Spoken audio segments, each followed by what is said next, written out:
مختلف عہدیداروں کی کوششوں کے باوجود مشرق وسطیٰ میں آج تک امن مستحکم نہیں کیا جا سکا، لیکن مشرق وسطیٰ کے لیے صدر اوباما کے خصوصی مندوب جارج مچل کے مطابق امریکہ کو اپنی کوششیں جاری رکھنی چاہیے۔ یہ بات میں بڑھا چڑھا کر بیان نہیں کر رہا، امن کا قیام ہی درست راستہ ہے اور اس کی بہت اہمیت ہے۔ گزشتہ ناکامیوں کے باوجود ہمیں اپنی کوششیں جاری رکھنی چاہیے۔ گزشتہ سال مصر کے دارالحکومت قاہرہ میں خطاب کے دوران صدر اوباما نے مشرق وسطیٰ کے لیے 2 ریاستی منصوبے پر مبنی حل پر زور دینے کا وعدہ کیا تھا۔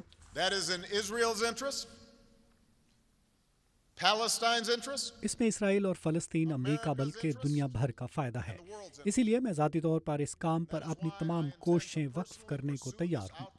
امریکی ریاست انڈیانا میں واقع نوٹر ڈام یونیورسٹی کے پروفیسر مائیکل ٹیش کہتے ہیں کہ اس ماہ اسرائیل اور فلسطین کے درمیان ہونے والے امن مذاکرات سے انہیں کامیابی کی توقع نہیں۔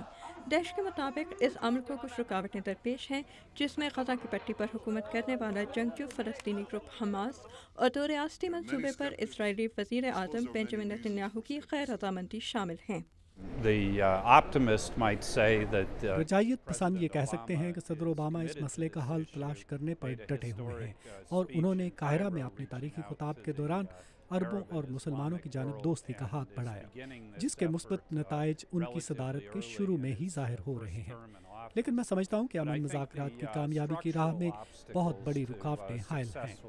امریکہ کے خصوصی مندوب جارج مچل کو یقین ہے کہ صدر اوباما اپنے مقصد میں کامیاب رہیں گے، تاہم صدر اوباما نے خود اس بات کا اعتراف کیا ہے کہ موجودہ امن مذاکرات کے نتائج غیر یقینی ہیں اور اصل مقصد 1 سال کے اندر بڑے مسائل کے لیے لائے عمل طے کرنا ہے۔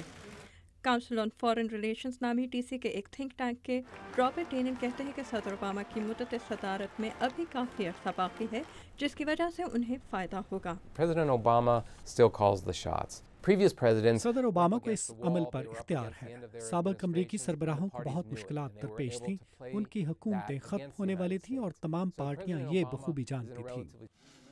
ڈینن کہتے ہیں کہ اسرائیلی اور فلسطینی عہدیدار امریکہ کے اس صدر کی مخالفت نہیں کرنا چاہیں گے جو اگلے 2 سے 6 سال تک اقتدار میں رہ سکتے ہیں، لیکن ضروری نہیں کہ صدر اوباما 2 سال بعد پھر صدر منتخب ہو جائیں۔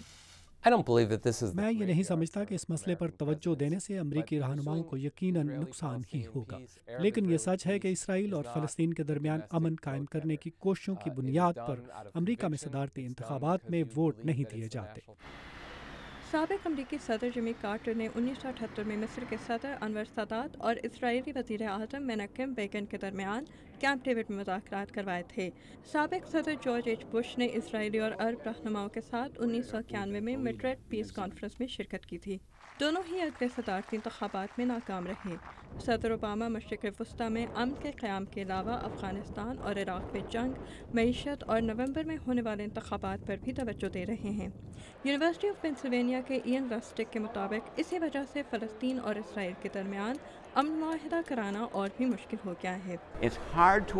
صدر اوباما اگر بہترین حالات میں اگلے سال کا بیشتر حصہ امن مذاکرات پر صرف کر سکتے تو بھی ان سے کامیابی کی توقع نہیں کی جا سکتی تھی، اور شاید اس مسئلے کو اسی طرز کی حکمت عملی سے فائدہ ہو۔ سوزان پریسٹو کے ساتھ آمنہ خان، اردو VOA۔